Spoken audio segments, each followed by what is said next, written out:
Assalamualaikum warahmatullahi wabarakatuh. Nama Sri Mulyani, NIM 1812146.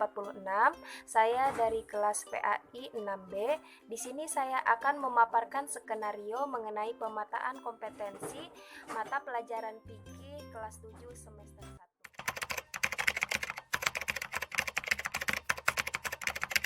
1. Mengorganisasikan peta kompetensi mata pelajaran fikih MTS kelas 1 semester 1.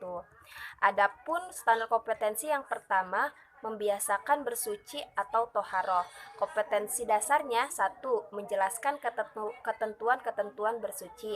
Yang kedua, membedakan antara hadas, najis, dan kotoran. Yang ketiga, mendemonstrasikan tata cara bersuci dari hadas, najis, dan kotoran. Standar kompetensi yang kedua yaitu membiasakan berwudu. Adapun kompetensi dasarnya, yang pertama menjelaskan ketentuan-ketentuan berwudu, yang kedua menghafal niat dan doa setelah wudu, dan yang ketiga mendemonstrasikan cara berwudu. Standar kompetensi yang ketiga yaitu memahami mandi wajib setiap berhadas besar. Kompetensi dasarnya yang pertama, menjelaskan ketentuan-ketentuan mandi wajib. Yang kedua, membedakan antara mandi wajib dan mandi biasa. Dan yang ketiga, mensimulasikan mandi wajib. Standar kompetensi yang keempat yaitu mempraktekkan tayamum dalam keadaan darurat. Kompetensi dasarnya yang pertama, menjelaskan ketentuan-ketentuan tayamum.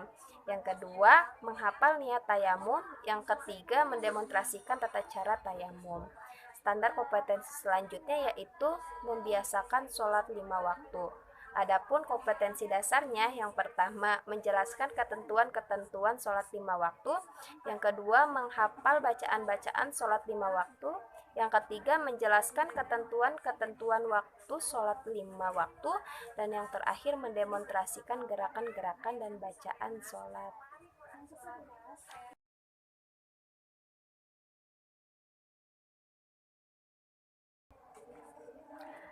Poin yang kedua yaitu menghasilkan konteks, tema, atau unit yang relevan. Merujuk pada buku panduan siswa MTS kelas 7 semester 2 dari standar kompetensi dan kompetensi dasar yang telah saya jelaskan tadi, dihasilkan beberapa konteks atau tema. Yang pertama yaitu tema yang akan dibahas, materinya mengenai toharoh atau bersuci. Temanya yaitu sucikanlah lahir dan batinmu, gapailah cinta Tuhanmu. Di sini membahas mengenai pengertian toharoh, dalil-dalil yang menganjurkan toharoh, tata cara berwudu, tata cara mandi, lalu ada tata cara bertayamum, dan terakhir ada tata cara beristinja. Nah, materi yang kedua yaitu mengenai sholat. Didapatkan temanya yaitu nikmatnya sholat, indahnya hidup. Jadi di sini membahas mengenai pengertian sholat, syarat-syarat sholat, dan penjelasan mengenai sholat sunnah ab'ad dan sholat sunnah hayat. Nah, materi yang ketiga yaitu mengenai sholat berjamaah. Didapatkan tema sebagai berikut: memupuk kebersamaan dalam berjamaah. Di sini membahas mengenai pengertian azan, pengertian sholat berjamaah, lalu ada pengertian sholat berjamaah, lalu terakhir ada hukum dan dalil sholat berjamaah. Adapun materi yang keempat yaitu mengenai doa dan zikir. Didapatkan tema sebagai berikut, yaitu tenangnya dekat dengan Allah.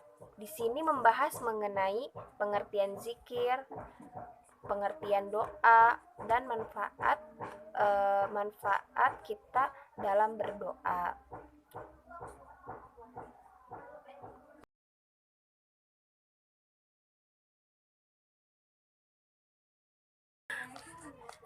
Poin yang ketiga, mengembangkan perencanaan dalam beberapa konteks, tema, atau unit yang relevan.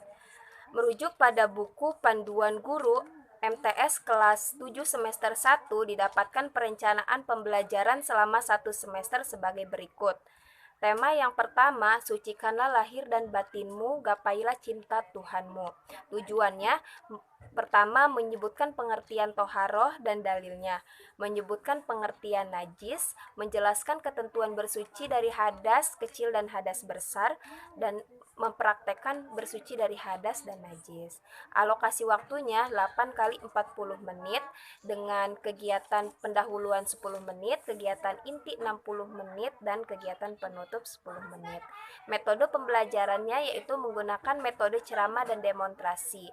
Media, alat, dan sumber yang digunakan: pertama, video pembelajaran; yang kedua, buku paket siswa dan guru Fikih MTS kelas 7 semester 1.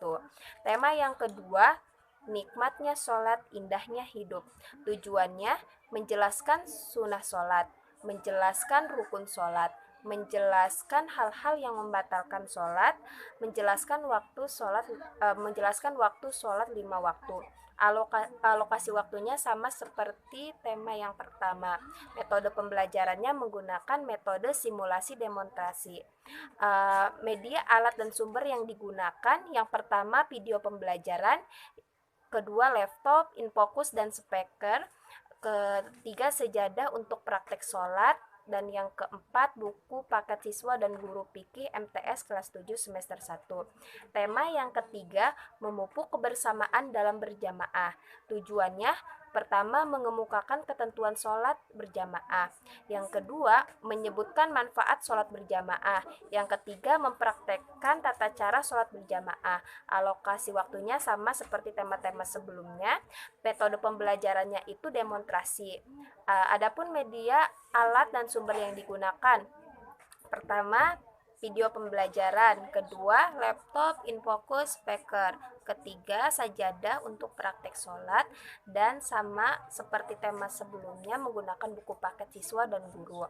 Tema yang keempat, tenangnya dekat dengan Allah. Tujuannya menyebutkan pengertian zikir dan doa, menjelaskan manfaat zikir dan doa, menjelaskan tata cara zikir dan doa, memperagakan zikir setelah sholat, dan melafalkan doa setelah sholat.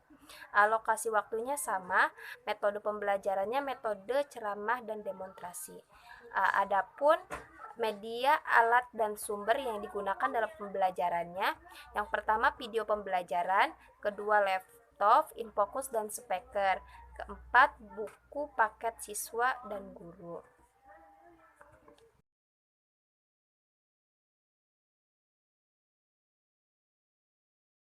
Poin terakhir yaitu mengembangkan ide-ide pembelajaran.